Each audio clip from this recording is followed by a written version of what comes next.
Hello YouTube and fellow EQ players. If any of you are watching this that are not used to YouTube EQ, or you don't know what EQ is, go ahead and just skip this video. It's a little bit off topic of my normal videos that go on my channel. I'm usually posting about Magic or League of Legends or something like that. But because it's Christmas time, I wanted to make this video for my fellow EQ players, specifically other enchanters, who may be having difficulties with the class, or just looking for a little bit of a guide to how you can get experience completely by yourself. Really good experience, probably more experience than you're going to get in any kind of a group. And anything short of getting like power leveled or like beam kiting or something like that. It's pretty much the best EXP I get in a non-abusive scenario. Alright, so this technique I'm going to show you is called reverse charming.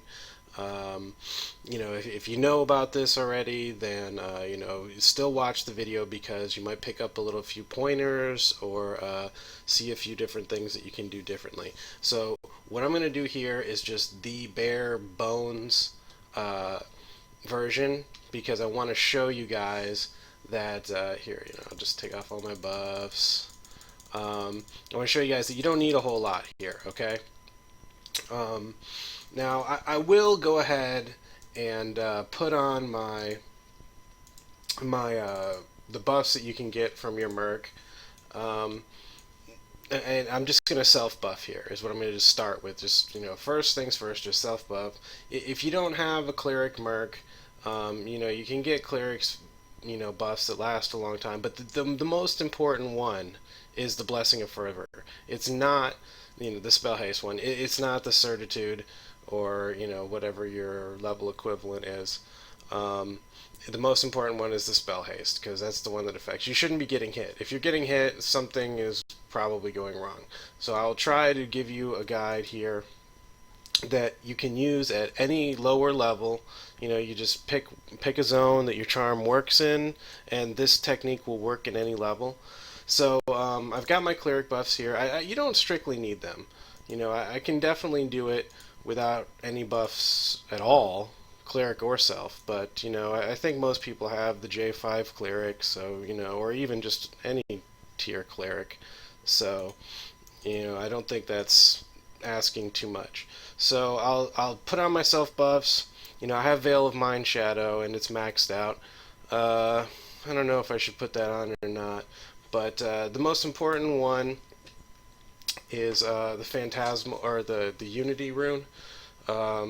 Really, the most important one is the Polychromatic rune. Whatever level you're at, you want to keep your Polychromatic rune memmed at all times, because you're going to be spamming that one a lot. That's your sort of get out of jail free card. It's the one where when you're getting a beat down, it stuns things as soon as it breaks.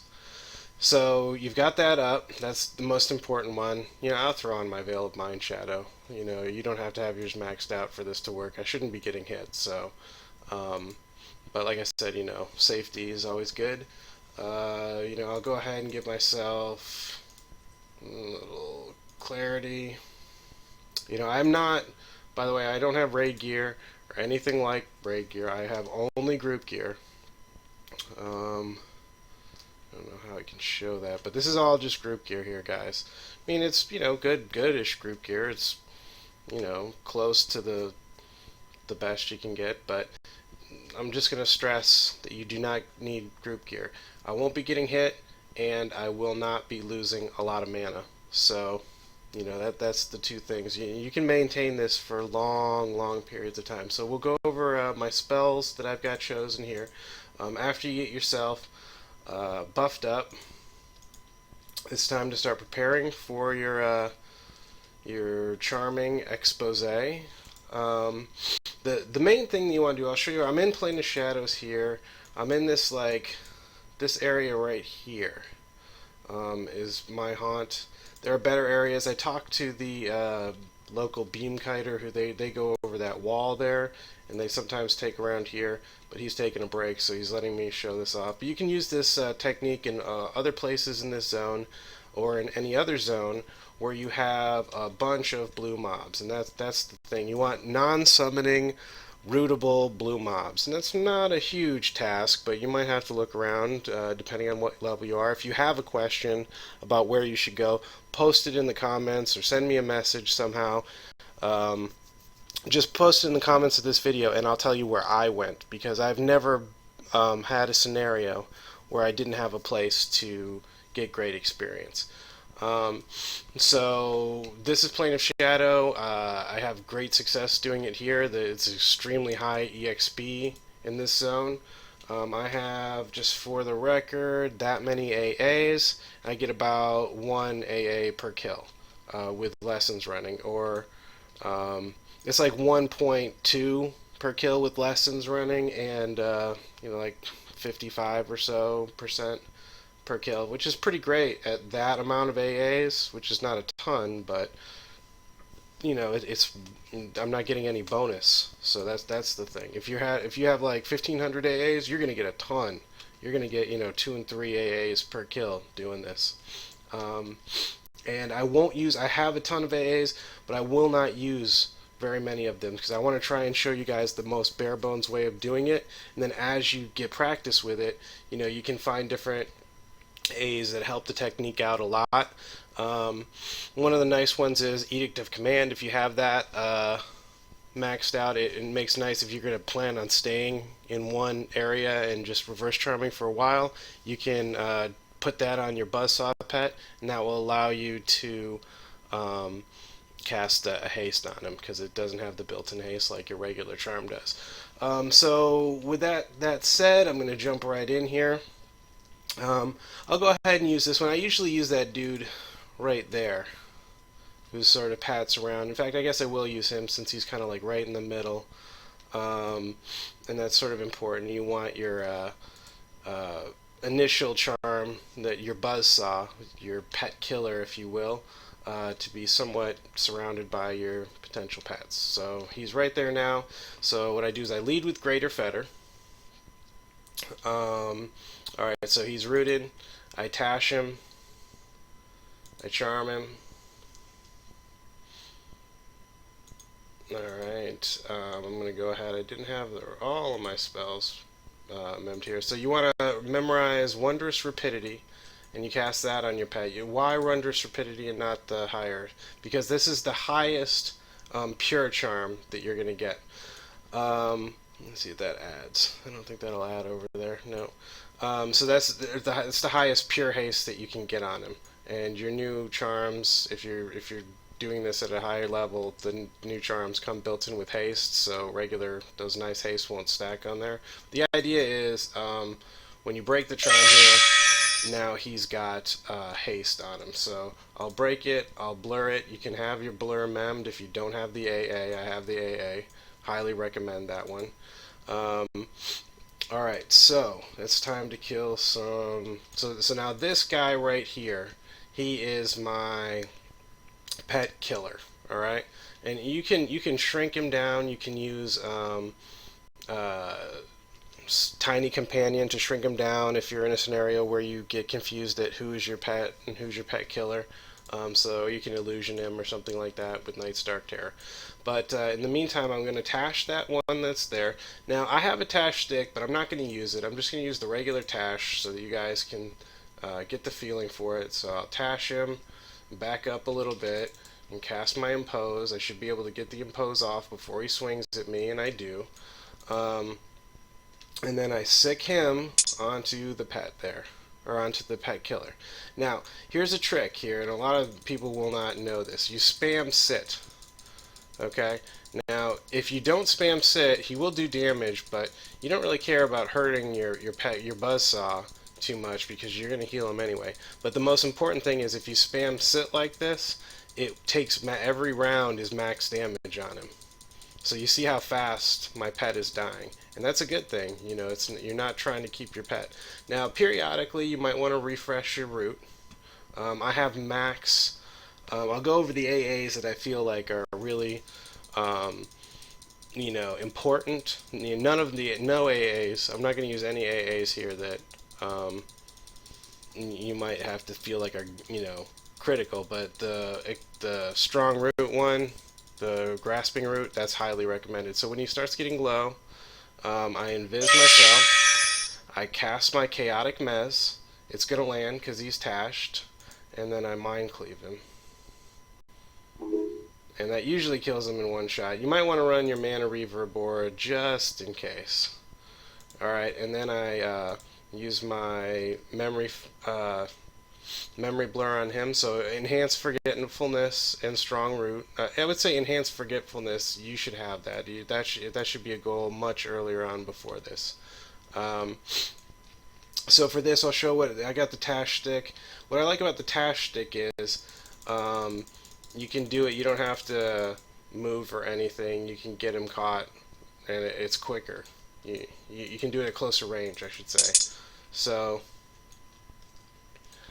stick him on there. Start spamming sit.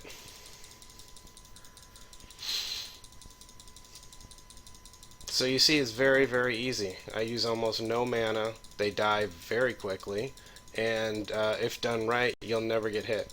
So now you want so talking about spells that I have memmed here. Okay, obviously root is necessary. Charm, stun. Yeah, you want that. That should be memorized. I always keep slow up too, even though in this particular technique you will not be using it. You don't want to slow anything. I keep a couple nukes up. I always keep 2 mezzes up, one being the flash and the other being the chaotic mez. That's the only 2 I ever use. And then whatever else you want, I keep that up. You don't want to lose them. So you see, you see how he ran towards me there, and I was a little late on the draw with my after I broke the charm with the invis. I was a little late mezzing him, but you see, because after I was far enough away, he runs at me, and then he realizes he's got no life left, so he starts his escape script, and then you just I have all these bound hotkeys. I keep chaotic mez on my E hotkey.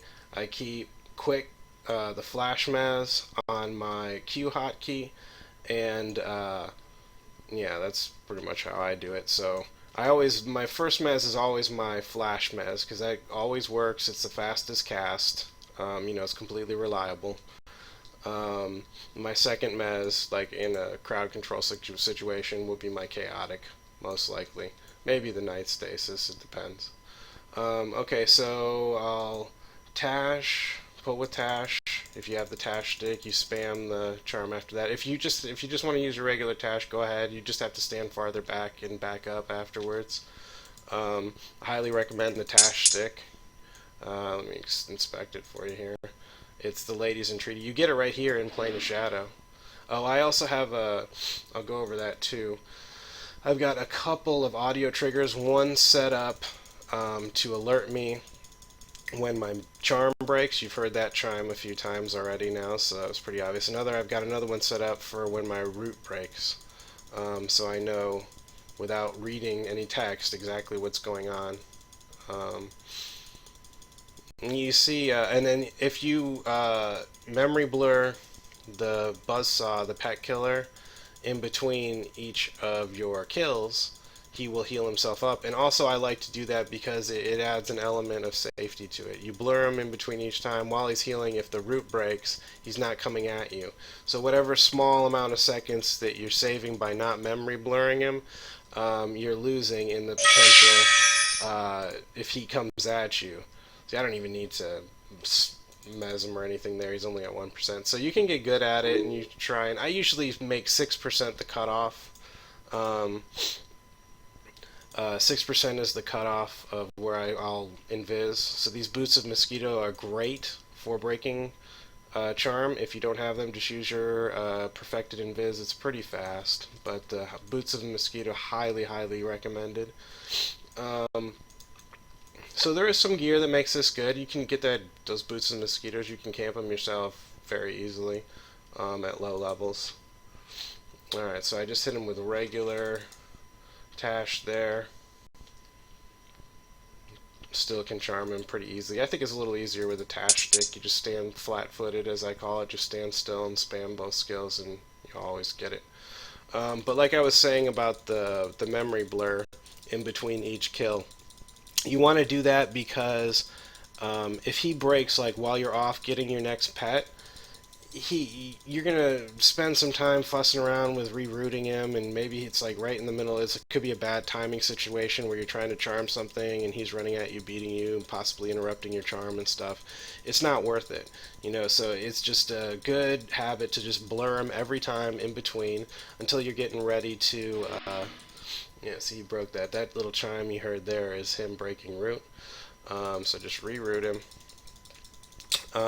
But yeah, so blur in between until you start getting really good, and then you can figure out when you don't want to blur them, like when you're getting ready to leave, and you can just kill them off, and you can start letting them take damage. So this is pretty much the technique here, guys. As you see, it's very easy. I use 0 mana. I've got full mana. Completely safe. Have not gotten hit, and just a couple things there. So at this point in time, I'll turn on the lessons, the LOTD, and then I'll just show you what you can get per kill in Plane of Shadow with this. And it's going to be more than that. The one because I have so many AAs, I don't get any kind of a bonus. So your results will be either as good or better of what you're seeing here. So don't forget to refresh Tash on the pet killer, the buzzsaw, a lot. See, I've forgotten to, or I didn't hit sit a bunch of times there, and I don't think I blurred him in between after I just got done telling you how important that was. But if you forget, it's no big deal. But when you spam sit, you see his hit points go down very, very little. It'll probably only lose 1 or 2% when you do it like this. So that's a nice tip, by the way, guys.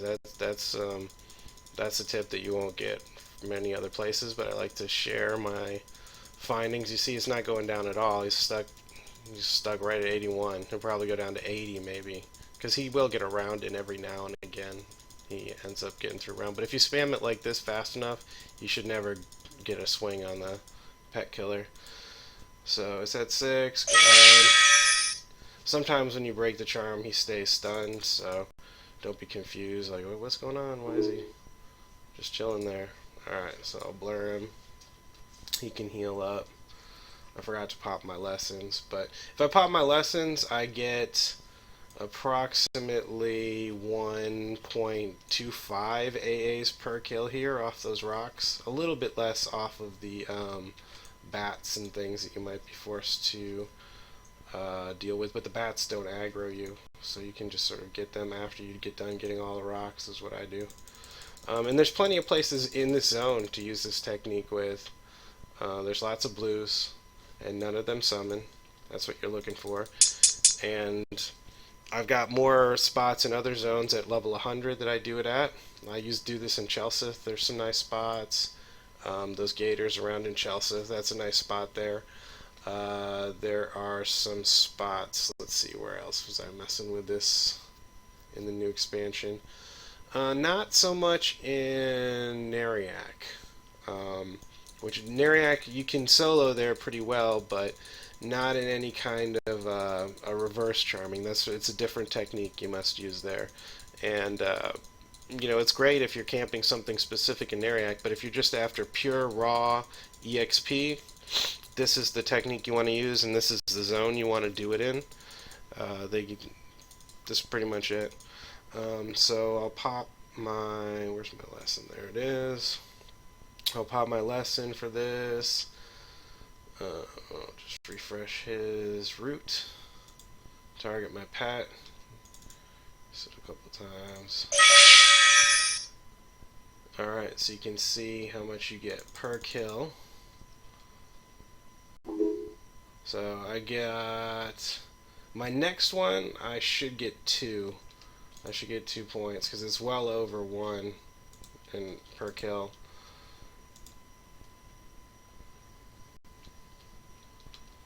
See how easy this is, though, guys? I'm at 94% mana. So if you're worried about having bad gear or something like that, and won't be able to do it, do not worry. You do not need gear.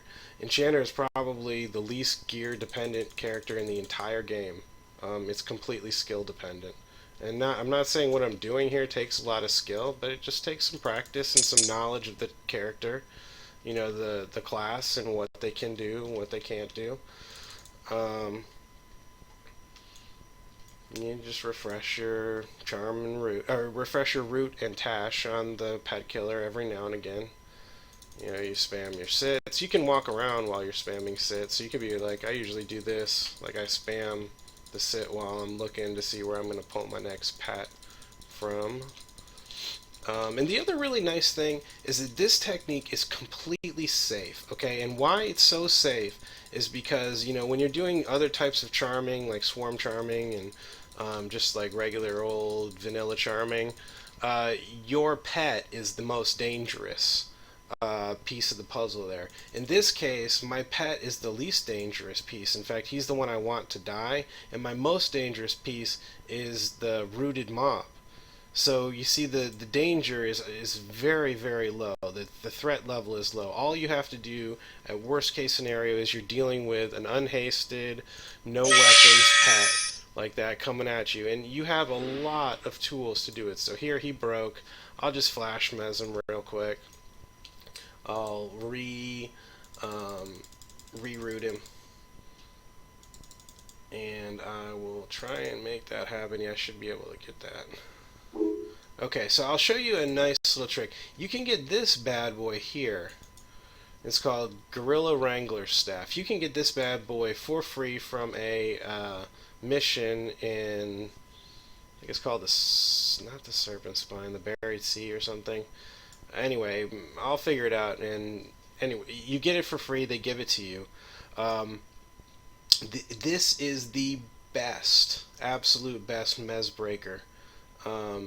That you'll get. It deals just a tiny little bit of damage, and the best part is it's unresistible, and it only has a 0.5 second cast time. So when I want to break a mez, what I do is I stun him, and then I hit the Gorilla Wrangler Staff, and there he's got his mez broke, and now he's still rooted, so I just blur him, and now everything's been reset. So, that's probably, that little episode there is like your worst case scenario where the rooted mob runs at you right when you're about to kill off your old pet. But, you can reroute him. You can use a bunch of different AAs, but I just threw a flash mez on him because, it's an easy enchanter tool, and everybody's got it, okay? So don't stress, don't panic if he's running at you, if anything's running at you and you're just confused at what to do, just mez it and then slow everything down and deal with it later. So that's what I did there. Here I'll just grab the bat for a pet. These things run pretty fast, so he might whack me. You might see they run at so speed, I think. Yeah, he whacked me. But, so I'm just going to just face tank this thing because I'm pretty tanky with my runes. He didn't do any damage to me. He did get through my poly rune. You might want to set an audio trigger for that. I don't have it because I refresh it pretty often. As soon as I get hit, if I see it's down, or, I just refresh it. But you could set an audio trigger for that too. I'll show you how to set those at the end of this. But yeah, you see how easy this is, guys. Uses no mana. I mean, I got hit there. I knew I was gonna get hit, but yeah, I don't care. A little bit. You can take a hit or two. I didn't even deal any damage. All right, so my audio trigger for root broke, so I refreshed the root. I can start spamming the sit. The sit works on any mob, even if it doesn't look like they're sitting. They are sitting. Like you can kind of tell. You'll see. Some mobs you can see it easier than others. Some mobs they freeze in place when they're sitting. The main trick here is don't let them go too far. Like if you let the monster kill them all the way, you won't get any experience. So Easy peasy, guys. You know, I get 1 point. Nah, that one doesn't give as much. Those gives a little bit less, but you get a lot of experience with this technique. I didn't blur him because I'm gonna do this guy right away.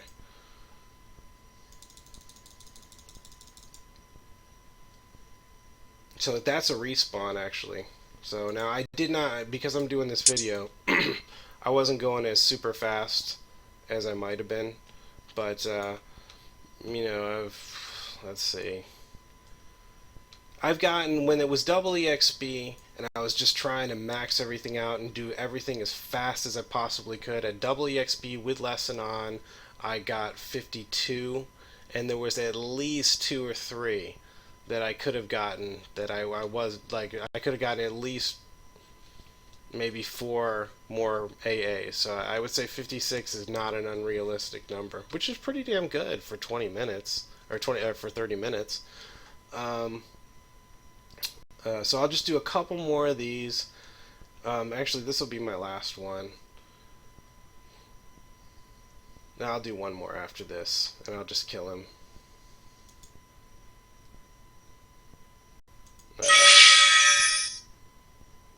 Boom. Chaotic Mass. Now, why do I use Chaotic Mass? Well, it gives you an instant double twin cast proc. So, you know, if you don't have all the maxed out damage AAs, you can make sure you're killing these things in one hit. So, you know, your math may vary depending on what nukes you have at what level, but it's all the same. You know, figure out what percentage you have to break them at to make sure you get a one-hit kill. So that last one gave me 106, so it's like 53% for the rocks. That's what I get out of them. So now that I know that this is going to be my last one, I'll nuke him down a bit. You can throw up your mana reverb aura. I don't use the cast, you know, target. I just use the aura. That's all I ever use. I don't raid and stuff, guys. I just abuse the system in single player.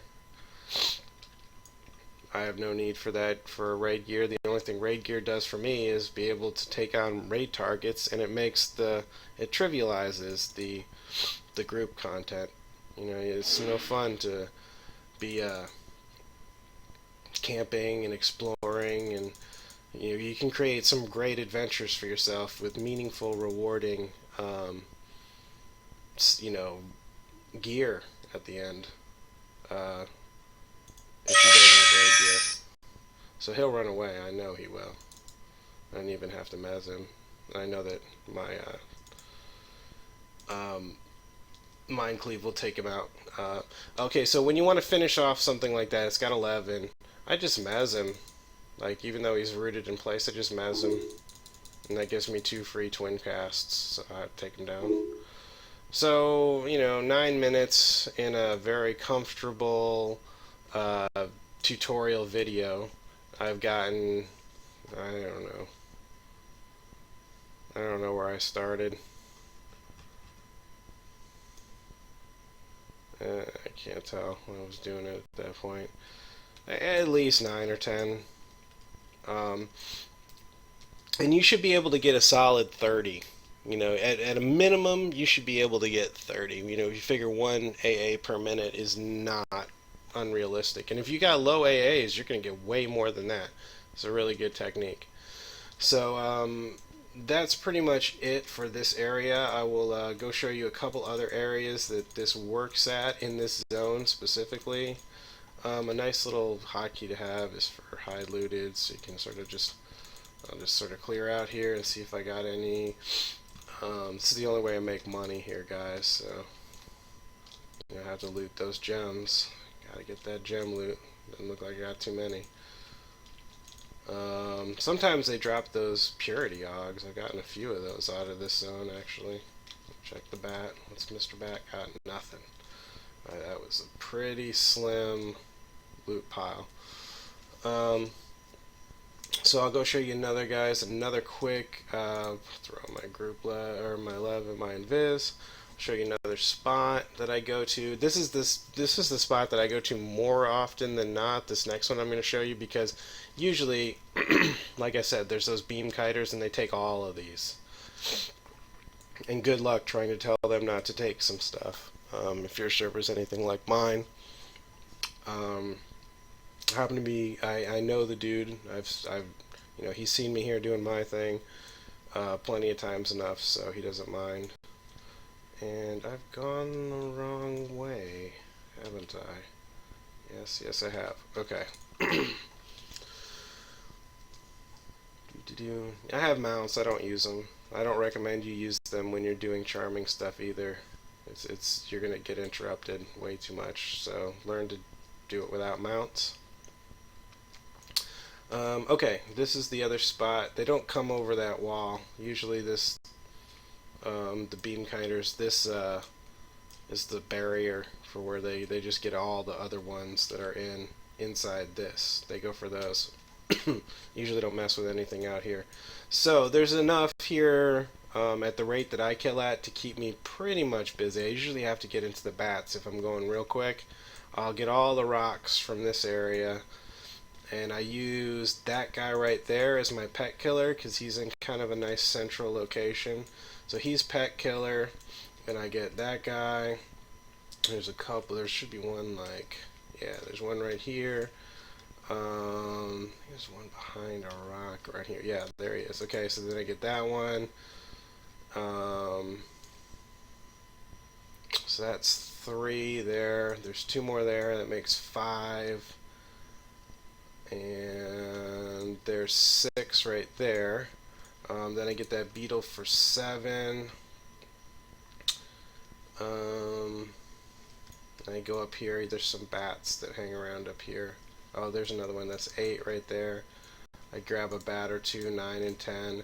And then 11 and 12 and possibly 13 is bat there. And then there's 2 bats there. I usually get to these 2 bats and then it's respawn time. But that's enough, okay? As long as you got enough mobs to keep you constantly killing into before, and then the respawn comes and you get your mobs refreshed. That's all you're looking for, is enough mobs to keep you busy until they repop. So, same technique. That's the killer. And then there's the food around it. Another place you can do it, once you start getting good at it, you'll be able to do it in more and more spots. Spots that are tighter quarters and more monsters tied together. I'll show you a good pet to use. You come up here. Let's see if I can find one.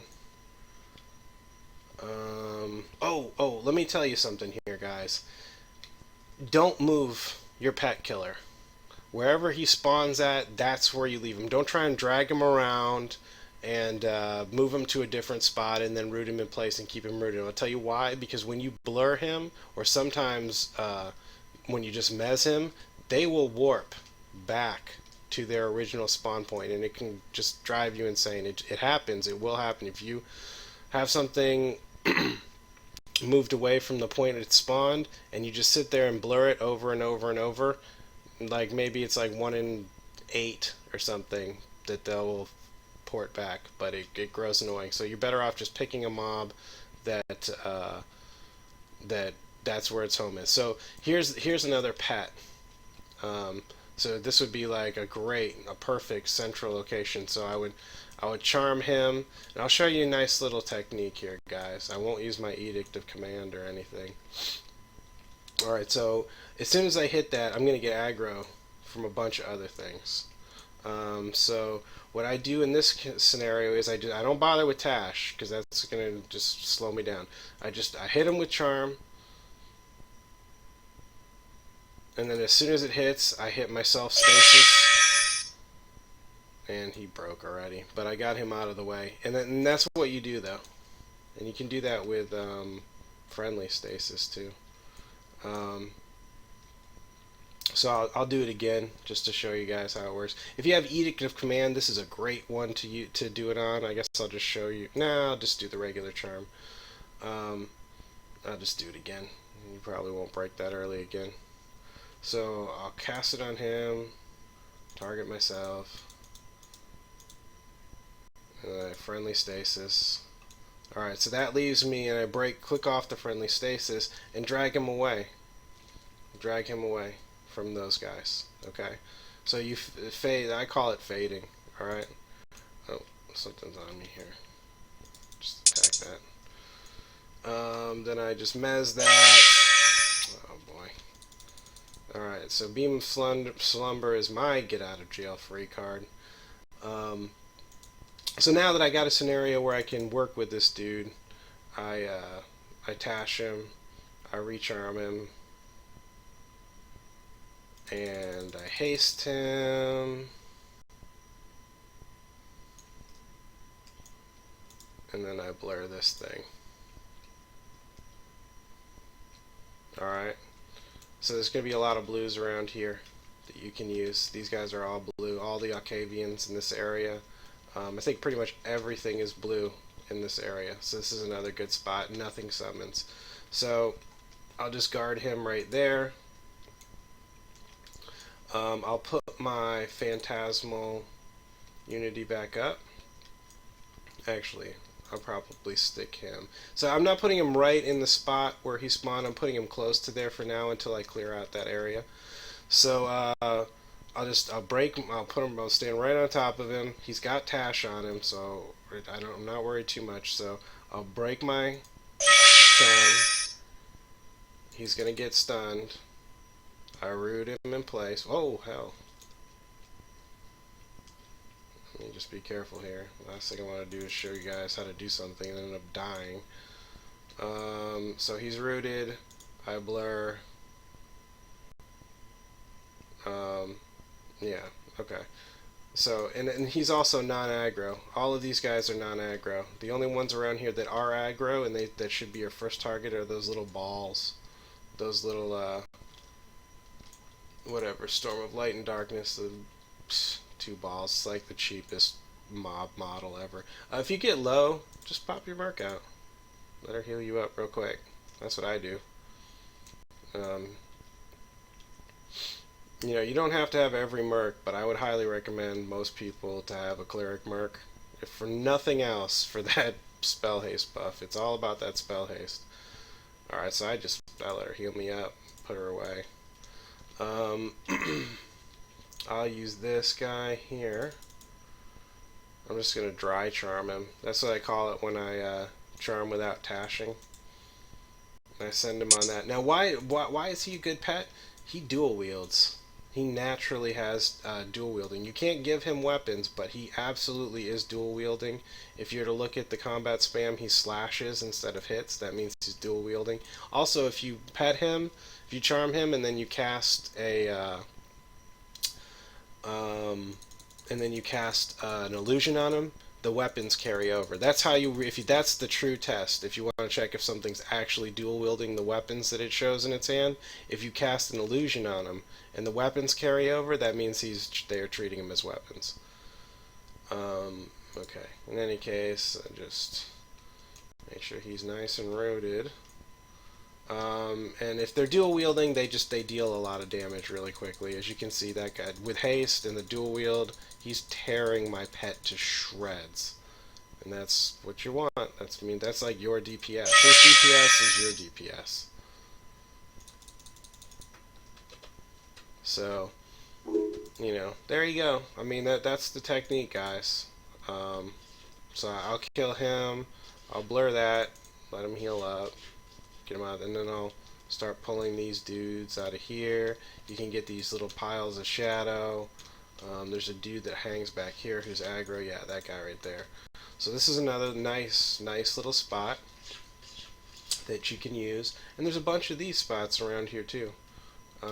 You know, where you can between one of these 2 camps here at. Okay, so between this is one side over there, and then this one over here. You don't have to go anywhere. There's enough mobs in that little spot. So there's another cherry spot for you that no one will be at. So that's 3 spots in this zone alone that you can do it at and get extremely high experience rates. So I hope you guys like this video. I'm going to show you the AAs that I think are extremely powerful. probably first and foremost enhanced forgetfulness. If you don't have this one maxed out, make it happen. It's really cheap. It's only 3 AAs per level, and what it does is make every single Membler 100%. So that goes for AAs and spells. Highly, highly recommend. Next one that I feel is extremely crucial is where is that damn thing? It's called Clinging Root. There it is. I have it maxed out at 8 of 8. Whatever level you're at, you just max it out as much as you can. And then the other one that you're gonna, I mean, it's kind of an obvious no-brainer, is Total Domination, but that maxes out way early, so you get 6 of 6 of that. And you see I'm not running any of the charm enhancing auras. You don't need that because you're not keeping your pets charmed for long periods of time. You're just charming them, killing them, that's it. You don't even necessarily need Tash, but it does help quite a bit. So that's the technique. I hope you guys liked it. As you know, I showed you the bare bones way of doing it, meaning I wasn't using any AAs, so that you don't feel like, oh, I can't do it because I don't have those AAs. But Beam of Slumber is a fantastic one. Both of the Beguilers are great for this technique. Edict of Command is great for your pet killer.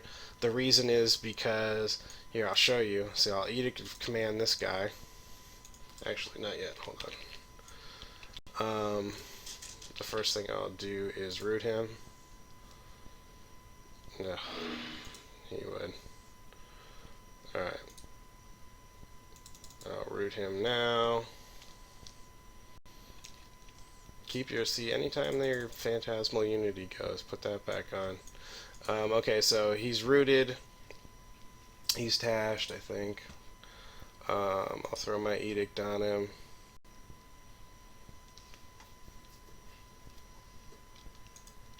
And then you can cast, this is a nice little trick here. It's the only way you can get a good haste on the pet. On your pet killer, I should say. So I got Speed of Sivir on him now, and that'll give him all of the, not just haste, but all of the other bonus things like the triple attack and all of that, the bonus to it. So, yeah, there you go. You break that, blur him, and there's your pet killer. Easy peasy. So that's the main, oops, what happened? I blurred you, I thought. Alright, now I should be able to go right up to him. Okay. So that's the main technique there, guys. That's showing you how to do it with a minimal amount of AAs, minimal amount of gear. As you can see, it takes no mana or hit points. Really, you're not going to get hit past. It won't break through your runes, except for that one little hiccup I had. Now you will die here and there, but the experience you get is so great that you won't care. A death every now and again is part of the game. Let me know if you have any questions or different zones that you want to know for your level where it works. I can tell you off the top of my head where I was doing it. With the 97 charm, I was doing it in East Wastes. With the 95 charm, let's see, where the heck was I? What is that zone called? The jungle zone in Vale of Alaris. I'm trying to remember the name of that one. I don't know. Get back to me. But there's some levels, there's some expansions and levels where it's actually better to use the vanilla charm than this, because you get like for when you hit level 90, get your butt to Valley, because there is some fantastic experience to be got off the farmers in that zone. But yeah, post your comments up. Let me know what level you are, and I'll figure out a spot for you. Thanks for watching. Thumbs up and subscribe. I can't guarantee you there's going to be another EQ video anytime soon, but if you have a question or you want a video or you have an idea for a video, let me know. Maybe I'll do a video for different types of charming techniques if I get any interest in this. Alright, thanks for watching, guys. Bye.